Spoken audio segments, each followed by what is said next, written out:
अस्सलाम वालेकुम, आप देख रहे हैं मुबश्शिर लुकमान चैनल। मेरा नाम मुबश्शिर लुकमान है और अमेरिका ने कतर के साथ धोखा कर दिया।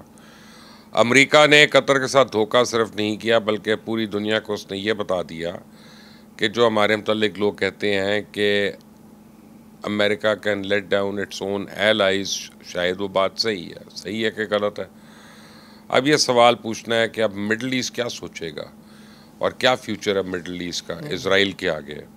शाहिद अहमद खान किसी तारों के मोहताज नहीं है, फॉर्मर एडवाइज़र हैं former president of the United states के जो बाइडन के, हमारे साथ मौजूद हैं इस स्टूडियो में। तो शाहिद साहब अस्सलाम वालेकुम एंड वेलकम एंड कैसे हैं आप? कतर के ऊपर बॉम्बिंग करा के खुश हैं? बहुत शुक्रिया मुबश्शिर साहब, always a pleasure to be with you. Qatar की बॉम्बिंग जो आपने कही it's a very unusual incident और ऑफ कोर्स कि पूरी दुनिया इससे कंसर्न है। पूरी दुनिया से मतलब ये है कि the people who are looking for the fairness, who are looking deal with the aggressors, और उसमें कतर की पोजीशन काफ़ी स्ट्रॉन्ग है। इट्स अ वेरी अनफॉर्चुनेट कि एक कंट्री ने उनके ऊपर उनकी सॉवरेनिटी पे अटैक किया और उनके कंट्री में आकर ये इस किस्म की हरकत की। तो अब आप ये देखिए, ये दूसरी मरतबा हुआ कतर के साथ। ये अपनी रिसेंट पास्ट में पहले ईरान ने किया कतर के साथ और कतर खामोश रहा और या बहुत कम रिएक्शन दिखाया। और आपके नॉलेज में भी है कि वो कहते हैं कि वो सर्टन चीज़ों के लिए वहाँ से निकाल दी गई और जो कुछ भी हुआ वो तो अखबारों में तो नहीं आती हैं चीज़ें, but of course if you follow the sequence of events you can quickly figure out कि यार ये तो कुछ ऐसा ही लग रही है, विशी वॉशी सा काम लग रहा है। अब ये जो कतर पर अटैक हुआ है, आप ये देखिए, it's easy to blame America. America is one of 194 countries and the only superpower in the world. So America देखता है 10,000 फुट ऊपर से, राइट? 10,000 फुट ऊपर से वो देखता है तो उसको 193 दूसरे मुल्क भी नजर आ रहे हैं। नीचे भी आ जाए नहीं, वो इसी तरह देखना पड़ता है ना कि भाई, तो there is so much happening in the world. America को इन चीज़ों को कंट्रोल तो नहीं कर सकता। America is not a sort of a policeman, but ये है कि एक वो तरीका है कि दुनिया को ऑर्डर में रखने का। जो भी है, जो भी इस वक्त अगर कोई और कंट्री होता probably that could have been a better option for the world। मुझे एक बात, वो नहीं है नहीं, तो मैं तो कुछ और बात कर रहा हूँ। ज़रा पेनफुल है आज के ये वीलॉग भी आपका, यानी पॉडकास्ट आपके लिए पेनफुल होगा जी। मुझे ये बताएं कि अमेरिका ने इजराइल की मदद की हमला करने के लिए, और अगर मदद नहीं की तो अमेरिका का सबसे बड़ा बेस जो है वो कतर के अंदर मौजूद है, उसने डिफेंस में एक मिसाइल नहीं चलाया, एक बतख नहीं उड़ाई। यानी दोनों सूरतों में अमेरिका लगता है कोई नालायक मुल्क है। देखिए कि ये जो सिचुएशन है ना, no matter how you slice it और dice it, right, it's a very complicated situation. ये आप सही कह रहे हैं। सेंटकॉम का जो दुनिया में सबसे बड़ा ऑपरेशन है outside the United states, it's in Qatar. 10,000 के करीब वहाँ पर अमेरिकन लोग हैं वहाँ पर जो काम करते हैं, इंक्लूडिंग द US आर्मी और से DOD से रिलेटेड जो लोग हैं। तो ये बड़ी अनफॉर्चुनेट अनयूजुअल सिचुएशन है, राइट। अब आप ये बताएं कि ठीक है, अमेरिका को ब्लेम करना चाहिए क्योंकि अमेरिका का नाम हर जगह हर चीज़ में, यहाँ पर तो ऐसे भी कहा जाता है कि जैसे असिस्टेंट कमिश्नर भी अमेरिका लगवाता है, बट दैट्स ओके, राइट।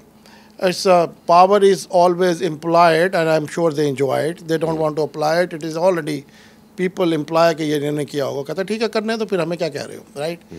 अब ये देखिए कि आप ये बताइए कि ये जो पूरा जो सिस्टम है, ये जो अटैक हुआ कतर पर, ये एयर स्पेस किसने अलाउ किया, किन कंट्रीज से वो गुजर कर आया? देखिए ना, सो रहे थे बेचारे, तो अब वो तो कई सालों से सो रहे हैं। नहीं, मैं आपको ये कह रहा हूँ कि आप इसको देखें ना, फिर अगेन वो बात है, सीक्वेंस में इवेंट्स देखें ना। इसराइल से फ्लाई किया, कहाँ से गुजरा, कहाँ से रिफ्यूलिंग हुई, मेरा ख्याल है देखें, तो फिर अमेरिका को अगर blame, it's okay, it's okay, America is वो कर ले लेते हैं हर किस्म का ब्लेम। लेकिन आप ये भी देखिए on the basis of fairness ये कैसे हुआ और कतर में कैसे हुआ और कैसे इतना स्पेसिफिक हुआ।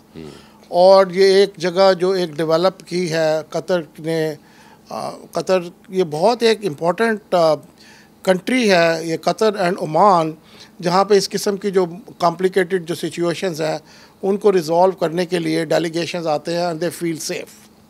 तो वो एक बहुत बड़ा लॉस हुआ पूरी दुनिया को जो कि यानी कि अब वो ट्रस्ट लेवल कतर का ख़त्म हो गया। अब आके आप कतर का जो आप देखिए कि जो उनके पास इक्विपमेंट है उसकी आप लिस्ट देखें तो it's like blow your mind away, blow your mind away.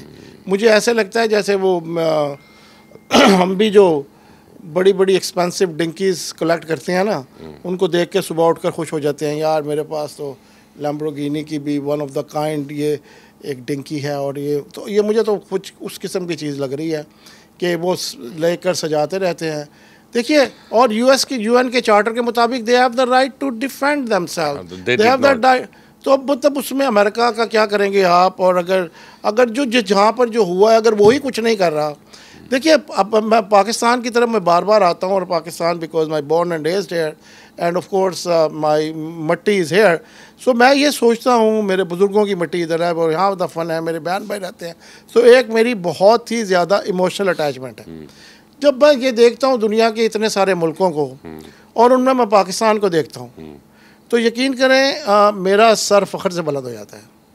और ये सिर्फ पाकिस्तान है, ईरान हो, ईरान भी पाकिस्तान पे अटैक कर देता है, अफ़गानिस्तान हो वही पाकिस्तान पे अटैक कर देता है। पैलेस्टाइन की जो लीडरशिप थी इन द पास्ट वो हमेशा इंडिया के साथ खड़ी हुई, चार पहाड़ भी ईरान में बन गई। पाकिस्तान की फेयरनेस के बेसिस पे अपनी ब्रदरहुड का जो मेंटालिटी है इनकी, ये भी एक अजीब मेंटालिटी, बट इज ये अनकंडीशनली पैलेस्टाइन की कॉज को सपोर्ट करते हैं। ईरान को अनकंडीशनल सपोर्ट है, ईरान की नहीं है, ना पैलेस्टाइन की पाकिस्तान को है। और अभी भी जो कुछ हो रहा है कतर को आप देख लें, सबसे पहले पाकिस्तान की तरफ से हुआ। और आपको पता ही है ये जो इस किस्म की जो डिप्लोमेटिक एफर्ट्स होती हैं ये किन के कहने पर होती हैं और किन की कॉन्वर्सेशन से या किन की एडवाइस पर होती हैं, राइट। तो आप देखिए ये ब्रेव कंट्री है, द पीपल और द एडमिनिस्ट्रेशन और जो भी इसको कंट्री को चलाते हैं, they are brave people, they take a position on the right things. अब ये देखिए ना, इतनी बड़ी बात आपको कहाँ से मिलेगी? तो आई थिंक एक तो पहले हम ये पहले भी कई मरतबा बात कर चुके हैं कि पाकिस्तान का एक मुस्लिम सो कॉल्ड मुस्लिम वर्ड, जिसका एक्चुअली उम्मा चुम्मा का तो कॉन्सेप्ट आपको पता है, इसे फ्लॉड कॉन्सेप्ट, राइट। दुनिया में सब जैसे ज़्यादा जो मुसलमानों की आपस में जो इंसल्ट होती है और उनको डिमीन करते हैं, वो एक दूसरे कंट्रीज़ ही आपस में लड़ पड़ते हैं। यमन की और सऊदीया से लड़ाई हो रही है, इराक की ईरान से लड़ाई हो रही है, और बाकी। लेकिन मैं कह रहा हूँ मुझे आई हैव ये अपॉर्चुनिटी जो आपने मुझे दिया बात करने की, I just want to raise the Pakistani flag here, right, कि आपको जो इस मुल्क में रहते हो ना, you should walk with your chin up and take pride in the nation state. जिस कंट्री में आप रहते हो उसके बारे में बहुत बड़ी बात सोचा करो। But go head.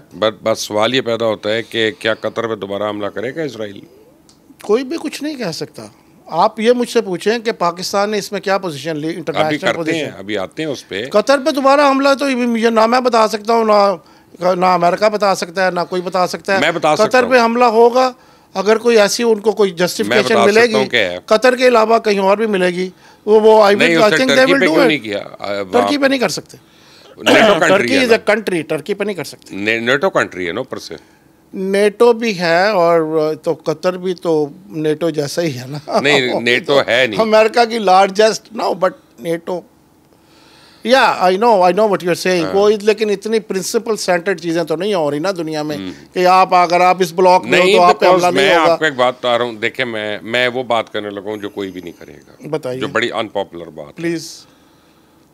मैं कभी भी मैं किसी भी यहूदी के खिलाफ नहीं हो सकता, ठीक है ना, क्योंकि वो मूसा अलैहिस्सलाम की उम्मत है और मूसा अलैहिस्सलाम से मोहब्बत करना हमारा फ़र्ज़ है, हमारा ईमान है।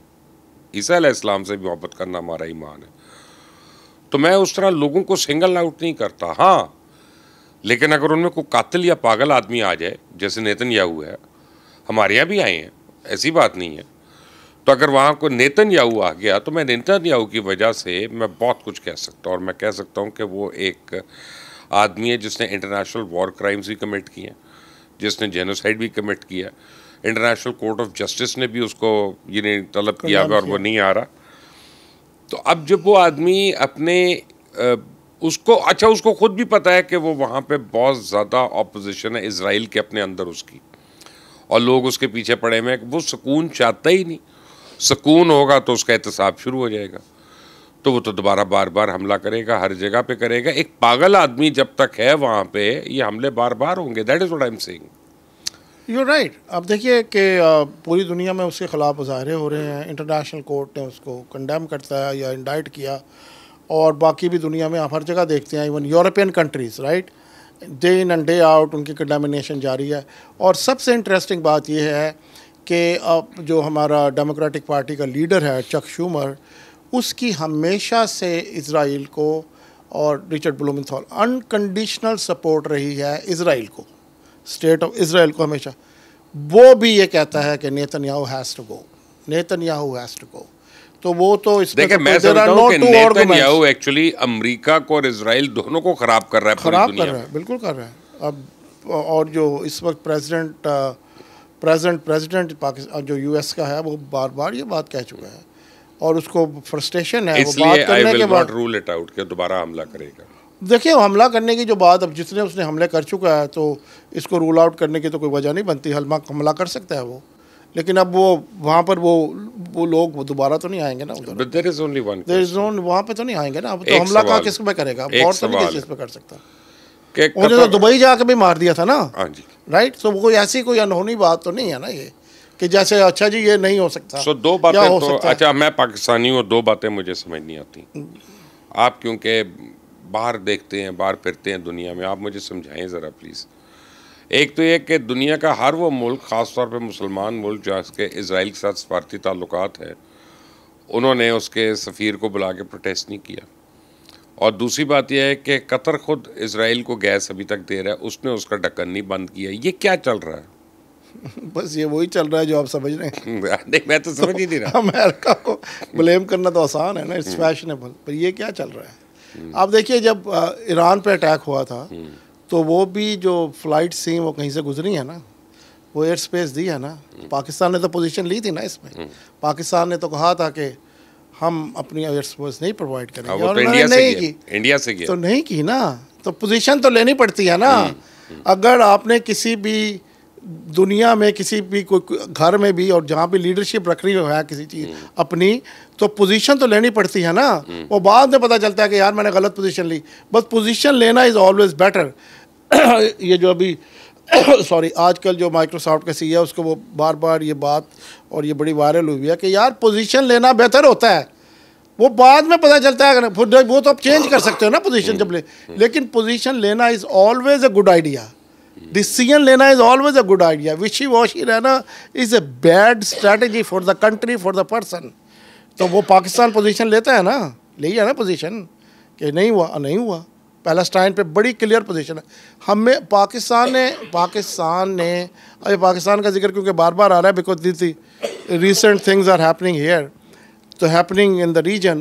तो लेकिन पाकिस्तान ने अभी देखें ना, इस वक्त जो एक position as a UN security council president और as a member of the United Nations, जो उन्होंने पोजीशन ली है, और इतनी क्लियर पोजीशन कि आई एम श्योर कि it made Israel and many other countries who are associated with them very upset. इतने clear position लेना, बट उसकी of course there is a reason for it. Pakistan has shown this strength, इसके resilience दिखाई है, responsibility दिखाई है उन्होंने, जो कुछ भी इन रिसेंट। अच्छा, मैंने आपको मैं एक इनफॉर्मल बात बताऊँ कि जब ये हुआ ना, उसके 2 दिन के बाद मैंने पिंडी फ़ोन किए अपने दोस्तों को, फ़ौजियों को भी किए, एयरफोर्स वालों को भी किए। मैंने कहा यार इज़राइल पागल हो गया, अगर फ़र्ज़ को उसने ये कुछ किया तो हम कुछ कर सकते हैं। सो उन्होंने बड़ी मुझे तफसील बताई कि हम क्या कर सकते हैं, क्या नहीं कर सकते। लेकिन बॉटम लाइन ये है कि पाकिस्तान को ये पता है, पाकिस्तान इज़ वन कंट्री जो इज़राइल को कुट लगा सकती है और दबा कर। और मैं ये आई एम नॉट एग्जैजरेटिंग। आपको याद है जब इंडिया से पहले हुआ तो उससे पहले मैं आपको कहता था कि इंडिया को मार पड़नी है, तो आप सारे बड़े पोलाइट होके सुनते थे, तहजीब में आके, हाँ चलो इसका ओपिनियन है, इसको कहने दो। लेकिन फिर आपने देखा क्या हुआ। मैं आपको अभी भी बता रहा हूँ, कई चीज़ें जिससे पाकिस्तान बहुत आगे उनसे, स्पेशली EW वगैरह में, और यानी दुनिया को भी समझ आएगी जब इज़राइल का टाकरा होगा, और जो कि होगा अब। और मेरे ख्याल में ये बहुत बड़ी ट्रेजेडी है, बहुत बड़ी ट्रेजेडी है, क्योंकि इस खित्ते में अमन होना चाहिए, लड़ाई नहीं होनी चाहिए। लेकिन जब तक आप उस एक पागल आदमी को नहीं हटाते, तब तक अब खित्ते में अमन नहीं हो सकता। देखिए वो तो आई थिंक इजराइल में वैसे भी आपको देख रहे हैं लोग सड़कों पर हैं एंड दे आर और कई साल से हैं अगेंस्ट हिम। नहीं, अब ज़्यादा हो गया ना, अब बड़े हो गए, ग्रुप से बड़े हो गए, क्योंकि वो देख रहे हैं कि यार how far can you go, right? I mean this is like insanity to say the least, कि आप लोगों को मार रहे हो लाइक गॉड नोज किसकी तरह, लाइक सब human, like human like creatures. यार इस साथ हम बिल्लियों को नहीं मारते, नहीं किसी को भी नहीं, हम तो नहीं मारते, और दुनिया में भी अमेरिका में कौन, this is the way, but you have to, वो कहते हैं ना कि आप to you have to figure out a way, justify करना पड़ता है अपने आप को कि किसी ह्यूमन बीइंग को कैसे मारोगे आप, सोचें कैसे मारेंगे। सबसे पहले तो आपको ये जस्टिफाई करना पड़ता है अपने दिमाग में कि ये are not human, they are human like something who looks like human but they are not human, that justify। अब ये जो टारगेट शूटिंग करते हैं पैलेस्टीनियंस पर, अब तो देख रहे हैं ना, ये जो बेचारे खाना लेने आए होते हैं, जो बेचारे या भूख से मर जाओ या तो गोली से मर जाओ, तो उन पे ये टारगेट शूटिंग करते हैं, right? And then it is happening. कोई जस्टिफिकेशन कहाँ से होगी, कहाँ किस चीज़ की जस्टिफिकेशन है? कोई नहीं होगी। दुनिया भी चुप करके बैठी हुई है। आपके मिडिल ईस्टर्न कंट्रीज़ में होटल्स भरे हुए हैं उन लोगों के जो इज़राइल से आते हैं, स्पेशल जो हाई क्लास होटल्स हैं, इवन इन नेबरिंग कंट्री जहाँ जाते हैं बहुत ज़्यादा हमारे लोग, भरे पड़े हैं। मिडिल ईस्ट का फ्यूचर क्या है? मिडिल ईस्ट का फ्यूचर तो यही, वो तो यही समझते हैं हमारी बचत इसी में है। किस में? कि इसके साथ इसी तरह से विशी वॉशी चलते रहें, उनके साथ भी लगे रहें, हाथ भी जोड़ते रहें और काम भी करते रहें, क्योंकि देखिए मुझे एक बात है, गॉड फॉरबिड, मुझे एक बात है कि पहले मैं कतर की मिन्नतें कर रहा हूँ कि यार हमारी मुलाकात करा दो, मेरी मीटिंग करा दो, मैं आपसे, आप मेरे दोस्त हैं और फ़र्ज़ करें मियाँ आमिर महमूद आपके दोस्त हैं, ठीक है ना? अब मैं आपकी मिन्नतें कर रहा हूँ कि मेरी मियाँ साहब से मुलाकात करा दें जी, मियाँ साहब से मुलाकात करा दें और आपने मियाँ साहब को अपने घर बुला लिया और मुझे कहा कि आ जाओ घर मेरे जी, तो मैं अपना वहाँ पे तुम्हारी मुलाकात, और मुझे जब पता चल गया कि अब इस टाइम पे मियाँ साहब पहुँच गए तो मैंने वहाँ धमाका कर दिया। यार ये कौन सी इंसानियत है यार कि पहले आप खुद मीटिंग की रिक्वेस्ट कर रहे हैं और फिर आप उस आदमी को ब्लेम कर रहे हैं कि यार तुम्हारे घर में मियाँ साहब क्या कर रहे हैं। इंसान का सबसे बड़ा जो एट्रीब्यूट होता है ना मोहर साहब, इंसान का कंट्रीज हर चीज़ पे अप्लाई करते हैं, इज़ द प्रिडिक्टेबिलिटी। आप कितने प्रिडिक्टेबल हैं, आप कितने रिलायबल हैं। ये इंसान और इंसान ही दुनिया को चलाते हैं, तो इवेंचुअली नेशन स्टेट में भी होता है कि आप पे काउंट कर सकता हूँ मैं आपसे एक बात कह रहा हूँ, can I count on you, are you predictable, are you reliable. अगर वो इक्वेशन में से निकल जाए तो इस टाइम ज़ीरो। तो यहाँ पर तो ये प्रूव हुआ ना, जो आपके आर्गूमेंट के साथ भी फॉलो लॉन्ग, कि आप पे ट्रस्ट किया उन्होंने, पूरी दुनिया ने, या जिन लोगों ने भी ट्रस्ट किया आपके ऊपर, आपने वो करने की कोशिश की, and they turned out to be unreliable and unpredictable nation. तो वो तो ऑफ कोर्स, तो उनके तो टाइम ज़ीरो। अब तो आप इन पर रिलाई नहीं कर सकते, प्रिडिक्ट नहीं कर सकते, उनकी बात पे यकीन नहीं कर सकते। तो जब ऐसे हो तो फिर वो उस नेशन का तो फ्यूचर तो मुझे कोई ब्ले के लगता है। इंडिया कितना बड़ा मुल्क, कितनी बड़ी इकॉनमी, कहाँ पे उसकी फ़्लाइट थी जिस दिन उसने एक इंटरनेशनल ट्रीटी को बाईपास किया, 2 इंटरनेशनल कॉन्ट्रैक्ट्स को उसने ज़ीरो किया, रिकग्नाइज करने से इनकार किया, तो फॉल फ्रॉम ग्रेस देखें कितनी हुई है। जी बहुत, बिल्कुल। तो ये इजराइल को नज़र नहीं आ रहा था? नज़र तो देखे ना, वो तो जैसे ते कर रहे होते हैं, तो उनको कोई ना कोई जस्टिफिकेशन तो होगी, कोई उसके उन्होंने अपने दिमाग में जो बनाई होगी, but it doesn't resonate with the people and the countries of the world, it doesn't. आप देखें ना, अगर आप ये सोचें कि जैसे Afghanistan is a land locked country, तो पाकिस्तान से उनकी हर चीज़ जाती है, राइट? तो अब अगर पाकिस्तान कहे जी मैं अफगानिस्तान के साथ हमारा कोई ऐसा डिस्प्यूट हो गया, हम ये लाइन रोक देते हैं, Pakistan can not do that and no country does that. ये नहीं कि कोई ये दुनिया का असूल है, ऐसे नहीं हो सकता कि आप बंद कर दें और ये कर दें और पानी बंद कर दें और रास्ता बंद कर दें। It doesn't work that way. We are living in a world जिसमें इंटरनेशनल फोरम्स हैं, उनकी ट्रीटीज़ है, वो डॉक्यूमेंट जो होता है इट्स ए सेक्रेड डॉक्यूमेंट, आप उसको फॉलो करते हैं, law and rules and order.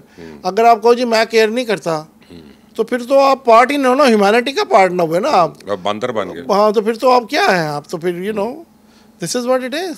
लेकिन फीफा वर्ल्ड कप पाकिस्तान ने उसकी सिक्योरिटी दी थी और अब काफ़ी लोग समझ रहे हैं कि कतर जो है वो पाकिस्तान से सिक्योरिटी मांग रहा है डिफेंस की, कि यार हम पाकिस्तान को हम इतनी इन्वेस्टमेंट कर देते हैं, वहाँ पे इतने पैसे लगा, तुम प्लीज़ आकर हमारी सिक्योरिटी देख लो। Do you think any such possibility exist? Pakistan की इस प्रेसिडेंट देयर, पाकिस्तान बैतुल्लाह की सिक्योरिटी भी तो करता है ना, हमेशा से कर रहा है, अभी तो नहीं कर रहा ना।